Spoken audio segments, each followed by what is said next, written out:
అనుభవంతు 1989లో యూట్యూబ్లో వేదాద్మష్ గారి ఇంగ్లీష్ ఉపన్యాసం ఒకటి ఉంది. ఈరోజు గురు పౌర్ణమి సందర్భంగా దాని భావానువాదాన్ని తెలుసుకుందాము. ఈ ఉపన్యాసం మొత్తం క్వశ్చన్ అండ్ ఆన్సర్స్తోనే ఉంటుంది. యూనిఫైడ్ ఫోర్సు సబ్జెక్టుగా ఈ ఉపన్యాసంలో ఉంది అని పేరు పెట్టారు. ఇక్కడ మొదటి ప్రశ్న ఏమిటంటే, వివాహ సమయాల్లో భార్య చేతిని భర్త పట్టుకోమని ఎందుకంటారు? అది పాణిగ్రహణము అన్నమాట. దానికి శ్రీ మహర్షి గారు జవాబు చెప్తున్నారు.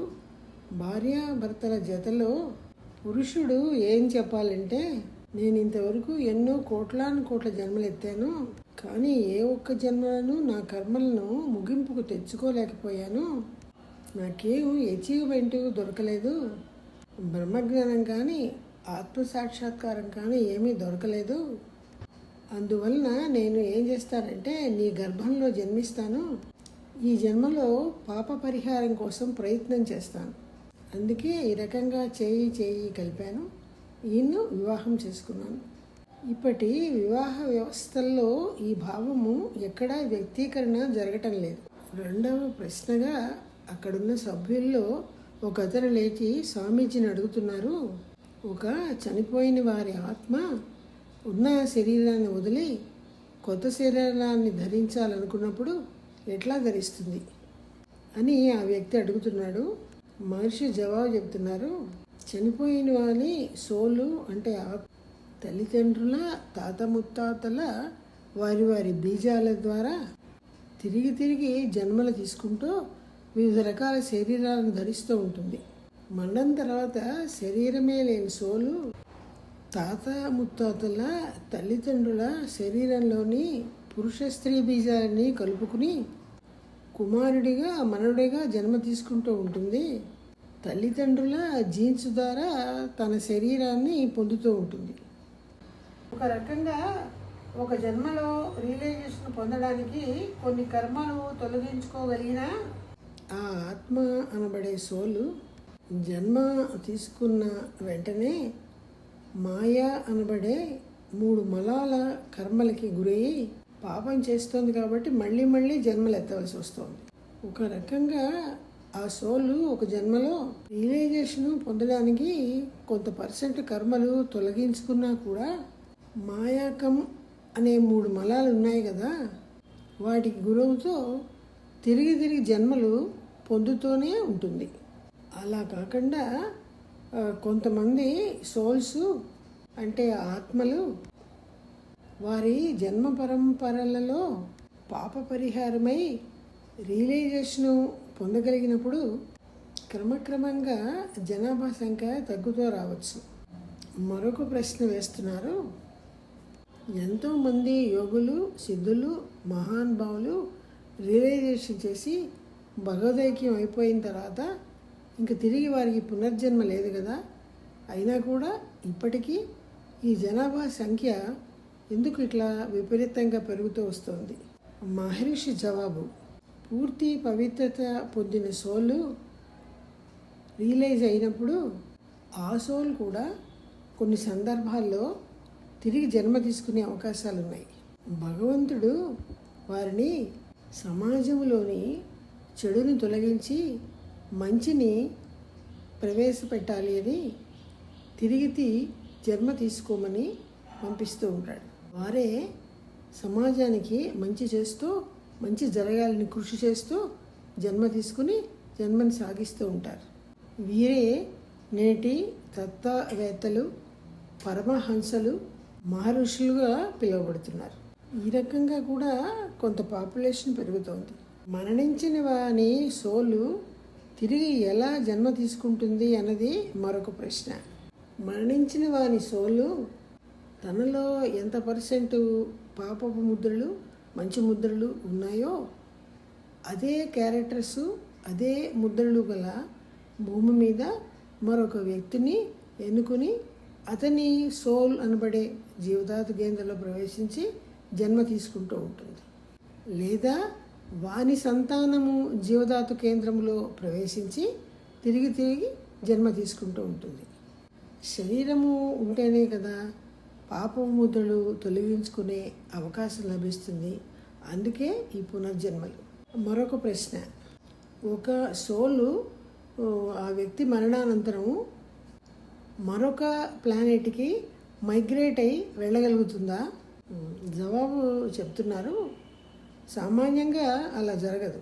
సపోజు మరొక ప్లానెట్లో అవే ముద్రలున్న వ్యక్తి కనుక ఉంటే ఈ సోలు ఆ సోల్ చేత ఆకర్షించబడి అక్కడ అతని ద్వారా జన్మ తీసుకోవచ్చు. కానీ ఇంతవరకు మరొక ప్లానెట్స్లో అంటే ఇతర ప్లానెట్స్లో ప్రాణులు లేదా మనుషులు ఉన్న రుజువులేమీ లేవు. అందుకని ఇది ఎంతవరకు జరుగుతుందో నమ్మకంగా వివరంగా చెప్పలేము.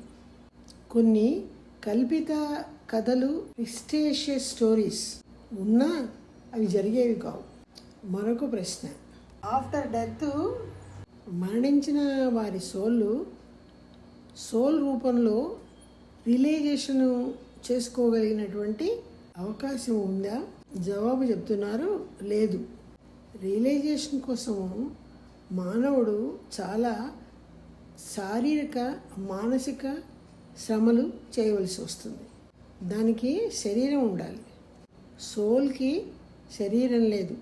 రియలైజేషన్కి శరీరంలో సెక్షువల్ వైటల్ ఫ్లూయిడ్ ఉండాలి, మైండ్ ఉండాలి, రక్త ప్రసరణ ఉండాలి. అవి లేనప్పుడు రియలైజేషన్కి ప్రయత్నమే లేదు.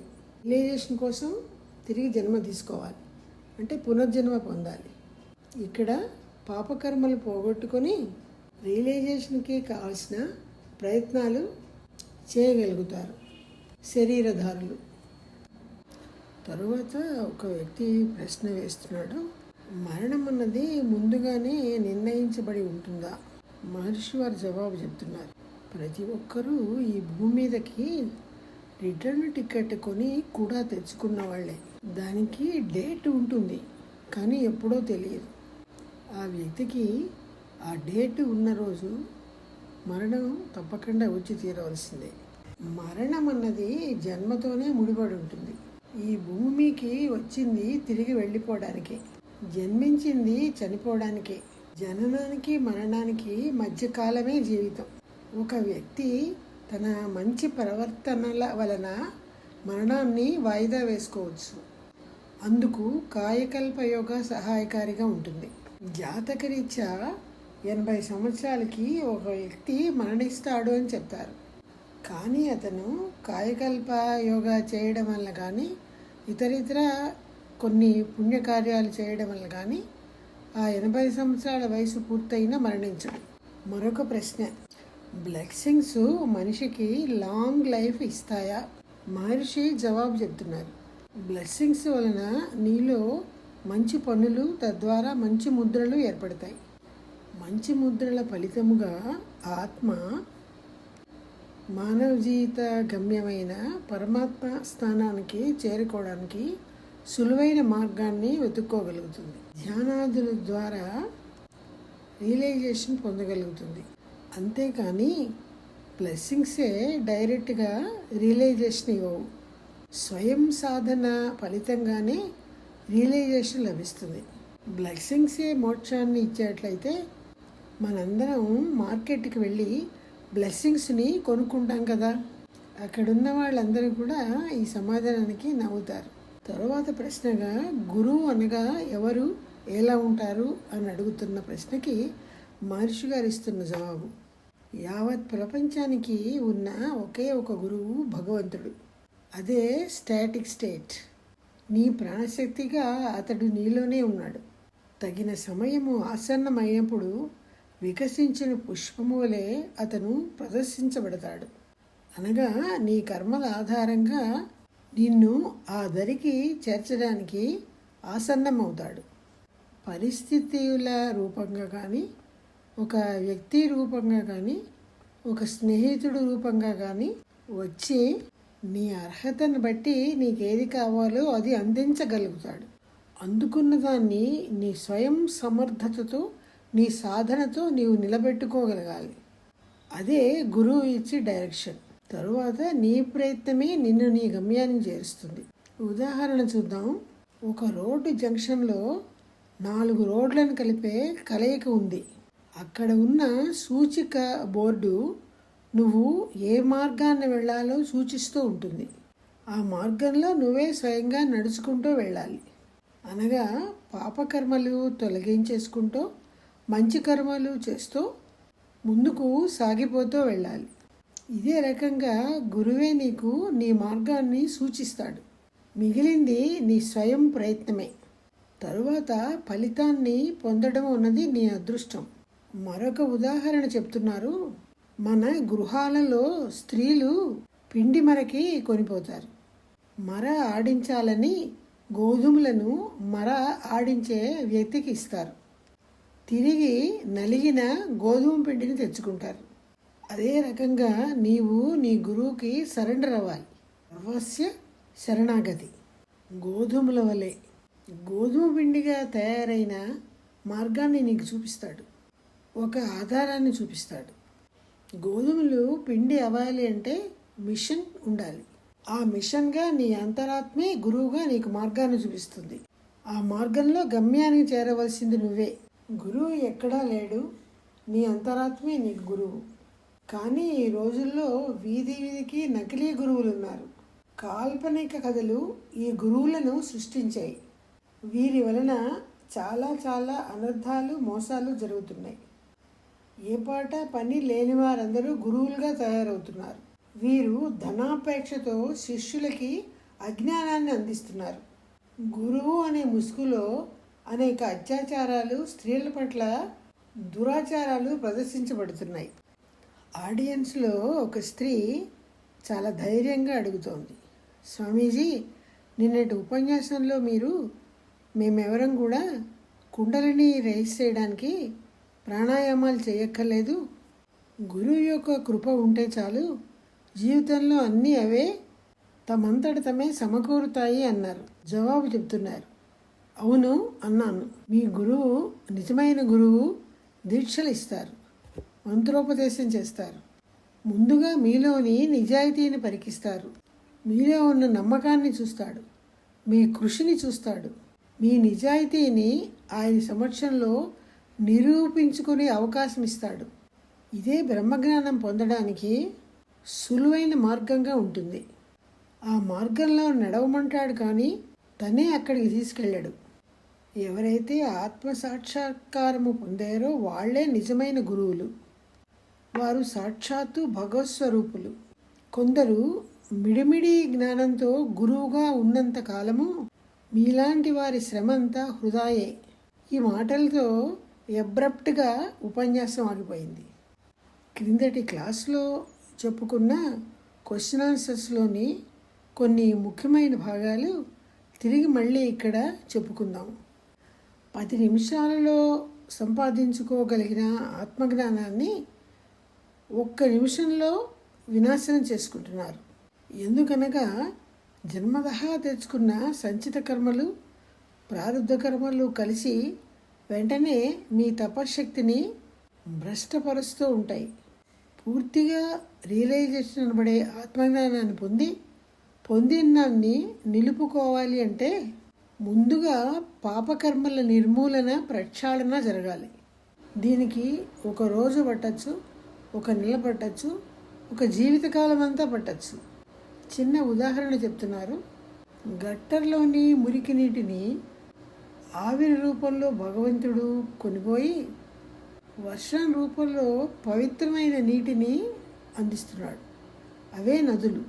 మానవుడు తను చేస్తున్న పాపకర్మల ఫలితంగా పవిత్రమైన నదిలోని నీటిని తిరిగి గట్టరుగా మార్చేస్తున్నాడు. ఇంకా పాపాలు పోయేదెప్పుడు, మోక్షము వచ్చేదెప్పుడు? ఇక్కడ మరొక ప్రశ్న ఉంది. బ్రహ్మానికి శక్తికి ఉన్న విభేదన ఏమిటి? మహర్షి చెప్తున్నారు, సముద్రంతో పోల్చి చెప్తున్నారు. సముద్రము స్టాటిక్. సముద్రం నుంచి పైకి లేచి వస్తున్న అలలు చలనవంతంగా ఉంటాయి. అదే రకంగా బ్రహ్మము స్టాటిక్. బ్రహ్మము నుంచి వెలువడుతున్న శక్తికణాలు చలనవంతంగా ఉంటాయి. సముద్రము, దాని నుంచి వెలువడుతున్న అలలు వేరు కాదు. అలలు తిరిగి సముద్రపు నీటిలో కరిగిపోతాయి. అదే రకంగా బ్రహ్మం నుంచి వెలువడిన శక్తి కణాలు వేరు కాదు. శక్తి కణాలు బ్రహ్మంతో కలిసి సృష్టిని జరిపి తిరిగి బ్రహ్మంలో లయమైపోతూ ఉంటాయి. కనుక సముద్రము అలలు వేరు కానట్లే బ్రహ్మము శక్తి వేరు కాదు. రెండుగా కనపడుతున్నా రెండు కలిసి శివశక్తి స్వరూపంగా ఒకటే. అదే యూనిఫైడ్ ఫోర్స్. అదే సకల సృష్టికి నాంది. త్రిమలాలు అనగా ఏమిటి అని అడుగుతున్న ప్రశ్నకి జవాబు చెప్తున్నారు. ఇవి అనవ, కనవ, మాయ అనే 3 కిల్బిషాలు. అనవ అనగా అహంకారం, యుగో అంటారు. అహంకారం వలన అరిషడ్ వర్గాల పాలవుతారు. నేను, నాది అహంకారం అయితే అరిషడ్ వర్గాలుగా వారికి 6 సంతానం లభించారన్నమాట. ఆ సంతానము పంచమహాపాతకాలు చేస్తూ ఉంటారు. వాటి వలన ఏర్పడే పాపపు ముద్దలనే కనవ అన్నారు. అనవ అనే అహంకారంతో కనవ అనే పాపపు ముద్దల ఫలితంగా జీవితంలో కష్టాలని అనుభవిస్తూ బతకడమే మాయ అనే ఇల్యూషన్లోకి దింపుతోంది. ఇల్యూషన్ అంటే లేనిది ఉన్నట్లు, ఉన్నది లేనట్లు భావించుట. శాశ్వత రూపుడైన భగవంతుడు లేనట్లు భావిస్తూ, నాశన రూపమైన విశ్వము ఉన్నట్లు భావిస్తూ బతకడం. అనగా వేదాలు చెప్పిన బ్రహ్మ సత్యము, జగత్ మిథ్య అనే సూక్తిని తిప్పించి ప్రపంచమే, ఈ విశ్వమే సత్యము, భగవంతుడే అంటే ఉన్నాడో లేదో అనే భావంతో జీవితాన్ని వెళ్ళదీసుకోవడం. ఇంకా ధనం కావాలి, మోర్గా కావాలి. ఈ ఇల్లు నాది, ఈ సంసారం నాది, ఈ భార్య నాది, ఈ సంతానం నాది, నాది నాది నాది అనుకుంటూ మిథ్యలో బతకడమే ఇల్యూషను, మాయ. ఈ 3 కిల్బిషాలే మోక్ష మార్గానికి ఆటంకాలుగా ఉన్నాయి. ఒక వ్యక్తి మరణించిన తర్వాత అతని సోలు పునర్జన్మ ఎలా తీసుకుంటుంది అనే ప్రశ్న అడుగుతున్నారు. ఒక వ్యక్తి మరణించిన తర్వాత అతని ఆత్మ తనకున్నటువంటి చెడు కర్మల ప్రక్షాళన కోసము తిరిగి శరీరాన్ని ధరించవలసిందే. అదే పునర్జన్మ తీసుకోవడం. సొంత ఇంటిని వదిలి రెంటెడ్ హౌస్లో ప్రవేశించడం. మరణించిన వ్యక్తి యొక్క ఆత్మ విశ్వకాంతములో హ్యాంగ్ అవుతూ ఉండి తనలో ఉన్న పాపపు మంచి ముద్దలకు సమానమైన స్వభావము అనగా క్యారెక్టర్ గల భూమి మీద మరొక వ్యక్తి యొక్క జీవధాతు కేంద్రం అనే ఆత్మచేత ఆకర్షించబడి ఆ జీవధాతు కేంద్రంలో చేరి అతని ద్వారా అతని సంతానంగా జన్మ తీసుకుంటుంది.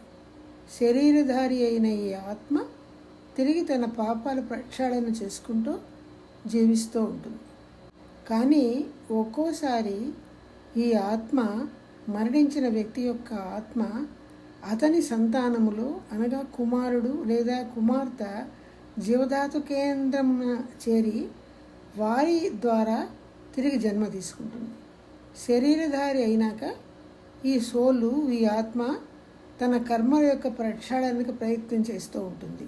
ఇక్కడ గమనించవలసింది ఏంటంటే, తండ్రి అనబడే వ్యక్తి యొక్క సోలు, ఆత్మ మరణానంతము కుమారుని సోలు అనబడే జీవధాతు కేంద్రానికి చేరి మనవడుగా శరీరధారిగా జన్మ తీసుకోవడం, లేదా తనలోని పాపకర్మలు, మంచి కర్మల యొక్క స్వభావాలు, ముద్రలకు అనుకూలమైన స్వభావము, ముద్రలు గల భూమి మీద మరొక వ్యక్తిని ఎన్నుకుని అతని జీవధాతు కేంద్రము ద్వారా ఇతని ఆత్మ ఆకర్షించబడి ఆ జీవధాతు కేంద్రము చేరి అతని ద్వారా జన్మ తీసుకుని శరీరధారిగా ఉండి తనలో ఉన్నటువంటి పాపాలు ప్రక్షాళన చేసుకునే ప్రయత్నం చేయగలుగుతుంది.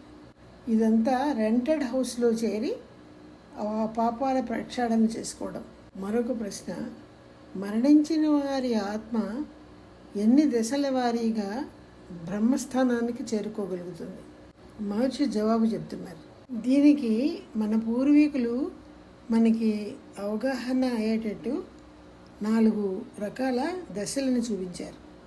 మరణించిన వాని ఆత్మలో పాపపు కర్మల ముద్రలు అధికంగా ఉండుట వలన లేదా పాపము పుణ్యము కలిసి సమానంగా ఉండుట వలన అతని ఆత్మ భూమి చుట్టూ మాత్రమే తిరుగుతూ ఉంటుంది. దీన్ని సాలోక్యము అన్నారు. జన్మ తీసుకున్నాక పాపకర్మల నిర్మూలన చాలా వరకు జరుపుకొని తిరిగి మరణించిన వాని సోళ్ళు పుణ్యక్షీణము అయ్యే వరకు స్వర్గలోకాల్లో ఉంటుంది. దీనిని సామీప్యము అన్నారు. ఈ వ్యక్తి యొక్క ఆత్మ జన్మ తీసుకుని పాపకర్మల ప్రక్షాళన కొంతవరకు దాదాపు పూర్తిగా చేసుకుని రియలైజేషన్ను చాలా వరకు పొంది మరణించిన తర్వాత ఇతని ఆత్మ సాయుధ్యము అనే భగవస్థానానికి దగ్గరగా చేరి ఉంటుంది. దాదాపుగా రియలైజేషన్ అనబడే ఆత్మజ్ఞానాన్ని పొందినటువంటి ఈ సోలు మరణానంతరం తిరిగి జన్మ తీసుకుని పరిపూర్ణమైన ఆత్మజ్ఞానంతో సమాజం పట్ల కరుణ ప్రేమలు వ్యక్తీకరణ చేస్తూ అత్యధిక సేవలు సమాజానికి అందిస్తూ పాప పుణ్యకర్మలు ఏమీ అంటని వ్యక్తిగా మరణించిన తరువాత ఈ ఆత్మ సారూప్యము అనే పేరుతో భగవదైక్యం అయిపోతుంది. బ్రహ్మస్థానానికి చేరుకుంది. అహం బ్రహ్మస్మి అయిపోయి ఈ ఆత్మ పరమాత్మతో లయమైపోయింది. దీన్ని సారూప్యము అన్నారు. శుక్రుని భవంతు. ఇంతటితో ముగిద్దాం. ఈ 2 ఉపన్యాసాల్లోనూ మహర్షి వారు యూనిఫైడ్ ఫోర్స్ అంటే ఏమిటో, శక్తి బ్రహ్మము కలయికని తెలియజేస్తున్నారు. రియలైజేషన్ అనబడే ఆత్మజ్ఞానాన్ని పొందడం ఎలాగో కూడా కొంతవరకు వివరంగానే తెలియజేశారు. శుక్రుని భవంతు.